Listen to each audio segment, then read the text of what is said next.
विष्णुपादाय कृष्णापृष्ठाय भूतले श्रीमते राधा गोविंद गोस्वामिनिति नामिने। नमस्ते प्रभुपाद्य देवे गौरवाणी परचारिणे निर्विशेष शून्यवादी ग्राम्य जननिस्तारिणे। ओम अज्ञानतिमिरान्धस्य ज्ञानाञ्जनशलाकया चक्षुरुन्मीलितं येन तस्मै श्रीगुरुवे नमः। हरे कृष्णा कृष्णा कृष्णा हरे हरे, हरे राम राम राम हरे हरे। हरे कृष्णा। श्रीमद् भगवद गीता यथारूप की जय। आज हम श्रीमद् भगवद गीता के 9वें अध्याय का श्लोक नंबर 25 का वर्णन करेंगे। यान्ति देववर्ता देवान् पितरान् यान्ति पितृवर्ता भूतानि यान्ति भूतेज्या यान्ति मध्याजिनोऽपि माम्। भगवान अर्जुन से कह रहे हैं कि हे अर्जुन, यान्ति देववर्ता देवान, जो लोग देवताओं की पूजा करते हैं वो देवलोक को जाते हैं, जो पितरों की पूजा करते हैं वो पितरलोक को जाते हैं, जो भूतों की पूजा करते हैं तांत्रिक लोग वो भूतों के लोक को जाते हैं, और जो मेरी पूजा करते हैं मेरा भजन करते हैं वो मेरे शाश्वत धाम को प्राप्त करते हैं। इस श्लोक में एक बात सत्य हो जाती है कि अनेक रास्ते हैं। कुछ लोग कहते हैं कि कोई भी किसी भी देवता का भजन करो, गंधर्व का भजन करो या कोई भी देव पूजो तो सब एक ही स्थान पर जाते हैं, एक ही रास्ता है। लेकिन ये श्लोक बता रहा है कि अलग अलग रास्ते हैं, एक रास्ता नहीं है। तो देवताओं की पूजा करने वाले लोग देवलोक को जाते हैं और जो पितरों की पूजा करते हैं वो पितृलोक को जाते हैं। हमारे गुरुजी इसमें बहुत एक सुंदर उदाहरण देते हैं। आपको कहीं भी किसी गंतव्य पर जाना है तो उसी ट्रेन में बैठना पड़ेगा, उसी का टिकट लेना पड़ेगा, उसी बर्थ पर जो आपको रिजर्व है उसी पर जाना पड़ेगा, उसी सीट पर बैठ करके जाना पड़ेगा। ये नहीं कि कोई भी ट्रेन आपको जाना है बॉम्बे और किसी भी ट्रेन में आप बैठ लें, तो वो ट्रेन हो सकता है कि कलकत्ता जा रही हो तो आप गलत स्थान पर पहुंच जाएंगे। इसीलिए जिस स्थान पर आपको जाना है उसी स्थान का आपको रिजर्वेशन कराना पड़ेगा, टिकट लेना पड़ेगा, तब आप अपने गंतव्य पर पहुंचेंगे।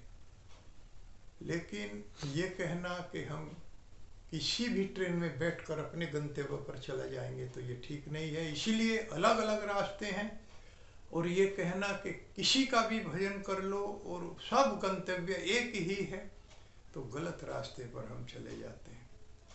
इसी प्रकार से कुछ लोगों का कहना होता है कि कभी झूठ मत बोलो, अर्थात सत्य पर चलो, कोई गलत कार्य ना करो, तो यही भजन है।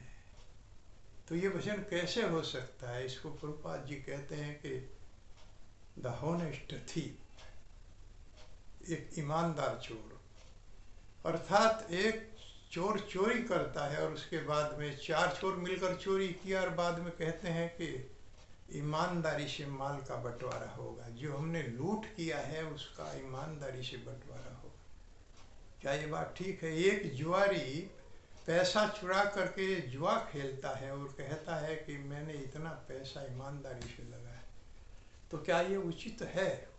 तो इसी तरह से कि होनेस्ट थीफ, इनको होनेस्ट थीफ कहा गया है क्योंकि ये लोग करते नहीं हैं, भजन करना नहीं है कभी भी, और कहते हैं कि सत्य बोलो, सत्य बोल नहीं सकते, सत्य पर चल नहीं सकते, लेकिन कहेंगे कि इस रास्ते पर जो भी चलेगा वो अपने गंतव्य पर पहुंच जाएगा, नहीं जा सकता। तो यान्ति देवर्ता देवान पितरान यान्ति पितृवर्ता यान्ति मध्याजी नो पिमाम, अर्थात अंत में कहा गया है कि भूत प्रेतों की पूजा करने वाले भूतों के लोक को जाएंगे, लेकिन मेरी पूजा करने वाले मेरे धाम को जाते हैं। तो ये श्लोक बता रहा है कि हम लोग एक भगवत धाम जाने के लिए श्री भगवान की पूजा करनी पड़ेगी। और जैसा पहले भी बताया गया था कि इनमें से कोई भी लोक रोकने में सक्षम नहीं। क्षीणे पुण्य मृत्यु लोकम विशंति तेतम भुक्त्वा स्वर्ग लोकम विशालम, ये पीछे बताया गया है।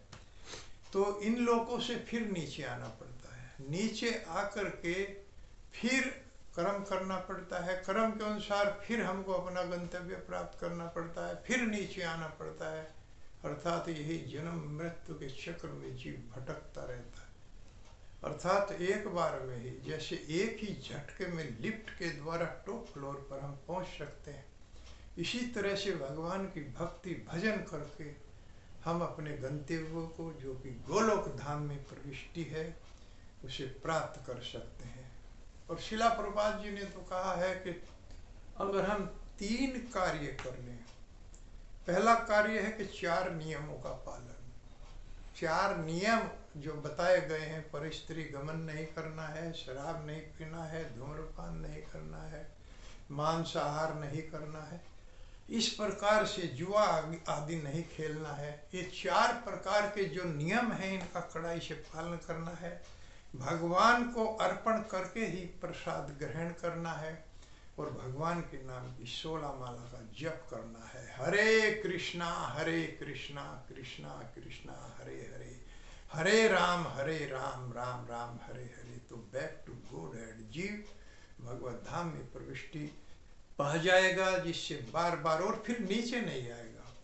केवल भगवान का एक धाम ऐसा है जो रोकने में सक्षम है। वहां पर जाने के बाद कोई दोबारा इस जगत में नहीं आता। यद गत्वा न निवर्तन्ते तद्धाम परमम मम। हे अर्जुन, मेरा धाम एक ऐसा है जहाँ जाने के बाद जीव दोबारा इस जगत में नहीं आता है, क्योंकि इस जगत में बहुत बड़े बड़े कष्ट हैं, बहुत बड़े बड़े दुख हैं। इन दुखों से पार पाना बहुत कठिन है। जीव सदैव इस जगत में तड़पता रहता है, लेकिन पदम पदम यद विपदाम न तेषाम, कदम कदम पर विपत्तियां हैं इस जगत में, एक के बाद एक के बाद एक के बाद विपत्तियां आती रहती हैं। लेकिन न तेषाम, जो भगवान को के भक्त हो जाते हैं, जो भगवान का भजन करते हैं, जो भगवान का उच्छिष्ट प्रसाद न तेषाम, उनके लिए ये कष्ट कम हो जाते हैं। निर्दहति किंतु च भक्ति भजाम गोविंदम आदि पुरुषम तम अहम भजा।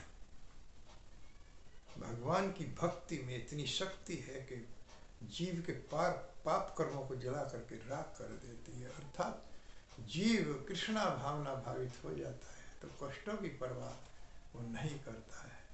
हरे कृष्णा, जय श्री राधे। शिला प्रभुपाद की जय।